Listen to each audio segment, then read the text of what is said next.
সংবিধান থেকে রাষ্ট্রধর্ম ইসলামকে তুলে দেওয়ার সূক্ষ্ম পরিকল্পনা এখানে করা হয়েছে। 23 পৃষ্ঠায় বলা হয়েছে 3 মাসের মধ্যে গর্ভপাতের বৈধতা দিতে হবে এবং সন্তানের জন্ম নিবন্ধনের ক্ষেত্রে পিতার নামের প্রয়োজনীয়তা বন্ধ রাখতে হবে। 105 পৃষ্ঠায় বলা হয়েছে শরীর আবার সিদ্ধান্ত আমার। 26 পৃষ্ঠায় বলা হয়েছে ধর্মীয় নীতি নারী অধিকার প্রতিষ্ঠার পথে বাধা।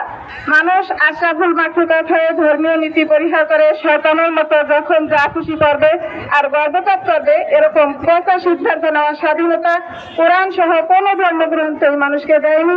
এটা সম্পূর্ণ হারাম হারাম। আমরা এই সকল সুপারিশের মাধ্যমে রাষ্ট্রকে একটি সেকুলার রাষ্ট্র পরিণত করার নীল নকশা করা হয়েছে। আমরা এর তীব্র ঘৃণা প্রকাশ করছি, প্রতিবাদ জানাচ্ছি। বসুন্ধরা ডায়াপেন্ট এখন আরো উন্নত।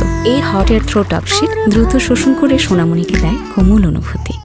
কোরআন সুন্নাহ বিরোধী এগুলো করার কারণ তারা তাদের নিজেদের স্বামী নাই, সন্তান নাই, তারা নিজেরা চাবে না এই ধরনের নোংরা প্রস্তাবগুলোকে তাদের সন্তানেরা গ্রহণ করুক, এটা তারা চাবে না। এরা নাস্তিকবাদী, এরা কোরআন সুন্নাহ বিরোধী। আমরা এর তীব্র প্রতিবাদ জানাচ্ছি এবং ঘৃণাভরে প্রত্যাখ্যান করছি। খুলনা মহিলা ফোরামের পক্ষ থেকে আমরা ঘৃণাভরে প্রত্যাখ্যান করছি।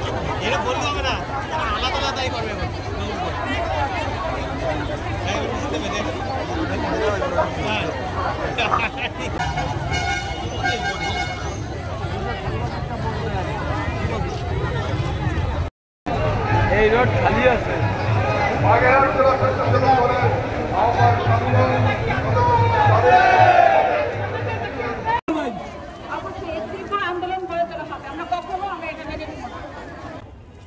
আমরা নারী পুরুষের সাংঘর্ষিক সমাজ চাই না, চাই নারী পুরুষের সহযোগিতামূলক সমাজ।